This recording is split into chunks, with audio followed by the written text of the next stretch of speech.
जरूरी है। पाकिस्तान के पूर्व मंत्री का सनसनीखेज कबूलनामा दर्शकों, खुद को बताया आतंकी हाफिज सईद का खादिम और फॉलोअर। हाफिज सईद का नंबर मिलने पर अमेरिका से निकाला गया था रशीद।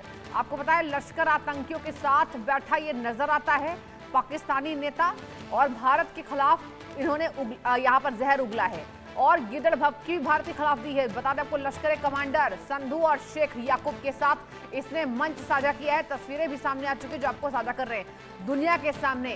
फिर बेनकाब होता है पाकिस्तान का आतंकी चेहरा। पाकिस्तान के पूर्व गृह मंत्री और पीटीआई के वरिष्ठ नेता शेख रशीद का एक बेहद शर्मनाक सनसनीखेज वीडियो सामने आया है। एक बार सुनाती हूँ आपको कि आखिर क्या कुछ इसने बोला है। मैं तो सिर्फ एक ही बात, हाफिज सईद साहब का मैं गुलाम हूँ। मैं हाफिज सईद साहब की वजह से सारी मेरे टेलीफोन में से हाफिज सईद साहब का नंबर निकल आया अमेरिका में, और उन्होंने मुझे अमेरिका से निकाल दिया कि हाफिज सईद का नंबर इस बंदे के फोन में से निकला है। और आप मुजाहिद लोग हैं, अजीम लोग हैं, आपने अपनी जिंदगियां वक्फ की हैं इस पाकिस्तान के लिए, और हम भी इंशाअल्लाह ताला हाफिज सईद साहब के साथ हैं। हम भी काला काला रसूलुल्लाह का आलम बुलंद रखेंगे। इजाजत तक हमारे भाई हैं, हमारे जिनसे बिल्कुल भाइयों जैसे तल्लुकात हैं।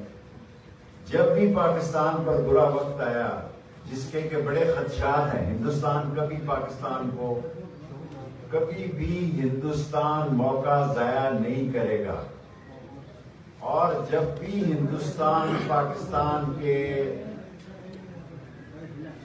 पाकिस्तान को देखता है तो उसके अंदर पाकिस्तान पर जो कुछ उसका रोल है उससे वो रोल अदा करने की नाकाम। तो इस आतंकी को हमने सुना दिया। अजय जांजियाल मेरे सीनियर संवाददाता लगातार बने हुए। अजय, ये बताइए कि ये गिदड़ भभकी दे रहा है अजय भारत के खिलाफ, और ये पहली दफा नहीं है, और ये साझा मंच कर रहा है आतंकियों के साथ, क्या कहेंगे?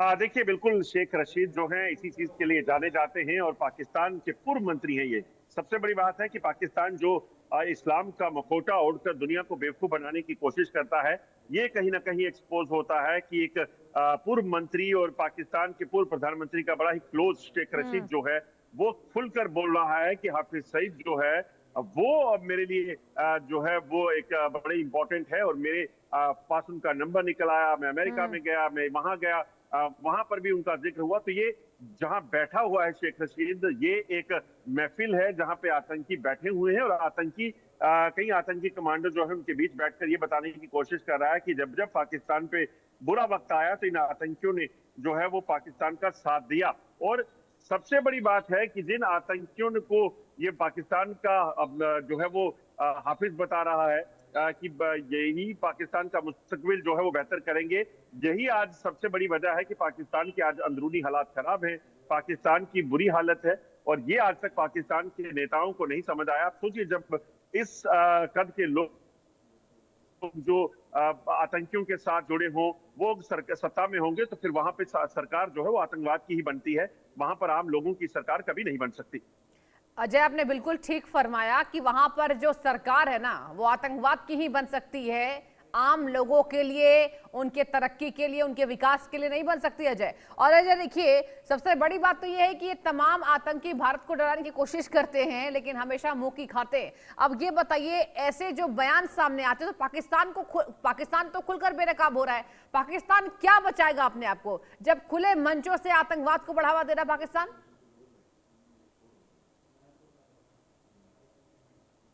देखिए, सबसे बड़ी वजह यही है कि पाकिस्तान की आज हालत ये है। दुनिया में पाकिस्तान को अगर टेरर कंट्री कहा जाता है, टेरर स्टेट कहा जाता है, तो उसके पीछे की वजह यही है क्योंकि आप खुद पाकिस्तान को अपने ही लोग जो है वो एक्सपोज कर रहे हैं, बता रहे हैं कि पाकिस्तान जो आतंकवाद का सरगना है, आतंकवाद को चलाने वाला है, वो दरअसल सरकार से लेकर सेना तक सब जो है आतंकवाद से जुड़े हुए हैं। आसिम मुनीर जो है या फिर वहां की सरकार, ये तमाम लोग जो है इन आतंकियों का सहयोग करते हैं और उसके बाद ये आतंकी गतिविधियों के लिए जिम्मेदार हैं। और न सिर्फ भारत बल्कि अब दुनिया भी आतंकवाद से को तौबा कर चुकी है, क्योंकि चाहे वो अमेरिका था या कोई भी था, ये तमाम लोग जो कहां से पैदा हुए, ये पाकिस्तान से पैदा हुए। ऐसे में जरूरी हो जाता है कि अब दुनिया ये समझे कि आतंकवाद के खिलाफ जो भारत लगातार जंग लड़ रहा है उसमें भारत को जो है वो साथ देना चाहिए और आतंक का अंत करने के लिए दुनिया को आगे बढ़ना चाहिए। वरना शेख रशीद जैसे लोग जब फिर सत्ता में आएंगे तो फिर आतंकवाद को बढ़ावा देने की कोशिश करेंगे। जो हाफिज सईद की पैरवी करने वाले लोग हैं, जिसे जो इंटरनेशनली डेजिग्नेटेड टेररिस्ट है, तो उसके बाद आप क्या ही सोच सकते हैं इस देश से ऐसे लोगों से। बिल्कुल। और अजय, एक और बात आपसे जानना चाहेंगे, अगर बात की जाए हाफिज सईद की, अब उसके तमाम समर्थकों को वहां गोलियों से भुना जा रहा है अजय। अब ऐसे में क्या इन आतंकियों को डर नहीं लगता कि अगला नंबर उनका आ सकता है? उसके बावजूद भी बिना डर बिना खौफ के ये तमाम बयानबाजी तेज करते रहते हैं अजय। देखिए सृष्टि, ये आतंकी पूरी तरह से डरे हुए हैं। इन आतंकियों को डर इतना है कि इन्हें खुद वहां पर पाकिस्तानी सेना ने सुरक्षा मुहैया करवाई है। हाफिज सईद और अगर आप बाकियों की, मसूद अजहर की बात करें, तो ये खुलेआम घूम नहीं सकते हैं। ये एक प्रोटेक्टेड एरिया में रहते हैं जहां पर पाकिस्तानी सेना का इनको कवर मिला हुआ है। तो आप सोचिए, इससे ही अंदाजा लगाया जा सकता है कि आखिरकार ये लोग किस कदर जो है वो डरे हुए हैं। मगर जिस तरीके से वहां पर अब ये शुरू हुआ है सिलसिला, 30 से ज्यादा आतंकी कमांडर पाकिस्तान में मारे गए हैं, तो ये वो दिन दूर नहीं जब ये लोग जो है खुद ही इसी तरह से एक दूसरे को मारेंगे। और चलिए ठीक है अजय, पाकिस्तानी सेना है या सरकार है जो अपने जिन्हें अपना बिल्कुल बिल्कुल अजय, आपने बिल्कुल ठीक कहा कि वहां पर जो सेना है, जो सरकार है, वो आतंकियों की ही है। बहुत बहुत शुक्रिया विस्तृत तरीके से जानकारी हमें देने के लिए अजय।